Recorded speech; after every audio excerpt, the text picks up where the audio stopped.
हमारे देश में आजकल हर चीज का एक नया नियम बन गया है। अगर आप सरकार से सवाल पूछ रहे हैं तो आप स्वतः ही देश विरोधी घोषित कर दिए जाएंगे। मजेदार बात देखिए, छात्र जब सरकारी स्कूलों की टूटी छतें और बदहाल व्यवस्था दिखाने निकलते हैं तो उन पर गुंडागर्दी के ठप्पे लग जाते हैं। परमिशन मांगो तो मिलती नहीं, सड़क पर बैठो तो लाठियां मिलती हैं। और सबसे बड़ा तमाशा तो हमारी जनता के बीच चल रहा पिकमी कंपटीशन है। एक प्रोटेस्ट वाले दूसरे प्रोटेस्ट वालों को देखकर कह रहे हैं, भैया उनको 30 दिन बाद हटाया, हमको 30 घंटे में क्यों उठा दिया? हम तो संस्कारी वाले नारे लगा रहे थे।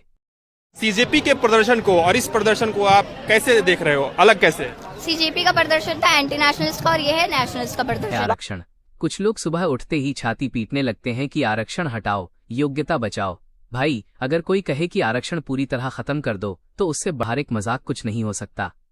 हाँ, रिफॉर्म्स की बात करो, ये पूछो कि वंचितों के भीतर आखिरी पायदान वाले को फायदा मिला या नहीं।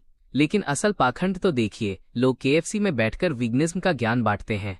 एक तरफ आप कहेंगे कि जात पात खत्म करो और शाम होते ही अमुक जाति महासभा जिंदाबाद के बैनर टांग देंगे। समानता भी चाहिए, लेकिन अपनी ऊंची जाति का ठसक भी नहीं छोड़ना। 2 महीनों में चीनी के दाम 40% उछल गए। 45 का माल 65-75 रुपए किलो बिक रहा है। जो देश दुनिया में दूसरे नंबर का चीनी उत्पादक था, वो अब 10 लाख टन चीनी बाहर से आयात कर रहा है। और जब नेताओं से पूछा गया कि भैया ये क्या हुआ, तो जवाब सुनकर आपका दिमाग घूम जाएगा। नेताजी बोले, अरे वैसे भी लोग मीठा कम खा रहे हैं, सबको डायबिटीज हो रही है, दाम बढ़ने से फायदा ही होगा। चीनी लोग कम खा रहे हैं, लोग सबको तो आजकल बीमारी हो गया, मिठाई उठाई कम खाते हैं। आजकल तो सब डायबिटीज के शिकार हो रहे हैं। तो मैं समझता हूँ कि चीनी के दाम के बढ़ोतरी से कोई फर्क पड़ने वाला नहीं। ये क्या सुन रहा हूँ मैं? देखिए, 1 चम्मच गोबर लवणे न भोज्यम। मुस्लिमों को ही ठीक करने के लिए, उनको जो है जवाब देने के लिए, उनको सबक सिखाने के लिए चीनी का दाम बढ़ाया जा रहा है। जो है क्या बात कर रहे हैं? ये एक बड़ी प्लानिंग चल रही है मोदी गवर्नमेंट की जो है और आरएसएस की जो है। मुसलमानों को ठीक करना है, चीनी का दाम बढ़ाना पड़ेगा जो है बेसिकली, क्योंकि सबसे ज्यादा जो है चीनी का उपयोग मुसलमान करते हैं बेसिकली। जो मुझे क्रेडिट नहीं चाहिए। झूठ बोलो, बार बार झूठ। इधर छात्र सालों साल कमरे में बंद होकर सरकारी नौकरी की तैयारी करते हैं, लेकिन हमारी टेस्टिंग एजेंसियां इतनी महान हैं कि हर तीसरे एग्जाम में पेपर लीक, गड़बड़ी या कोर्ट केस हो जाता है। और दूसरी तरफ दिल्ली के प्रेस क्लब में नेताजी का मंदिर बनाने और चालीसा गाने की नौबत आ गई है। युवाओं के पास रोजगार हो ना हो, लेकिन नेताओं की आरती उतारने की नई नई डिग्रियां जरूर बांटी जा रही हैं। अगर यही हाल रहा तो प्रतियोगी परीक्षाओं में भी पहला सवाल यही आएगा कि किस नेता की आरती कितने सुर में गानी है। समझ रहे हो? राउत कहती हैं कि ये गटर जनरेशन है।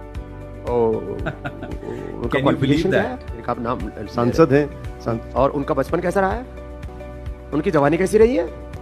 उनके पहले के कारनामे कैसे रहे हैं? मैं ऐसे लोगों के बारे में बात नहीं करना चाहता। ये फालतू का ईगो इशू मेरे साथ करने की जरूरत नहीं है। तो मैं इनके पीछे पड़ जाऊंगी। मुझे सब दिखाई दे रहा है। मेरा घर टूटा है, कल तेरा घमंड टूटेगा। आयरनी हो रही है जी, बहुत भयंकर। और आखिर में बात उस फंड की जिसमें कोरोना के वक्त जनता ने अपनी गाढ़ी कमाई का पैसा दान दिया था, पीएम केयर्स फंड। खाते में 8,400 करोड़ से ज्यादा रुपए पड़े हैं, लेकिन पिछले साल खर्च कितना हुआ? 1 करोड़ भी नहीं। हजारों करोड़ रुपए फिक्स डिपॉजिट में डाल दिए गए हैं और 470 करोड़ का ब्याज खाया जा रहा है। बाढ़ आ जाए, चक्रवात आ जाए या अस्पताल की कमी हो जाए, पैसा खर्च नहीं होगा, एफडी टूटेगी नहीं। ऐसा लगता है जैसे सरकारी बाबू रिटायरमेंट के बाद इस पैसे से कोई नया देश खरीदने वाले हैं। दोस्तों, तमाशा चारों तरफ है। फैसला आपको करना है कि आप नेताओं के चालीसा गाकर ताली पीटेंगे या अपनी जेब, शिक्षा और स्वास्थ्य के असली मुद्दों पर सवाल पूछेंगे। इस पूरे पाखंड पर आपकी क्या राय है? नीचे कमेंट बॉक्स में अपनी भड़ास जरूर निकालें। वीडियो को लाइक और शेयर करें और ऐसे ही बेबाक वार के लिए चैनल को सब्सक्राइब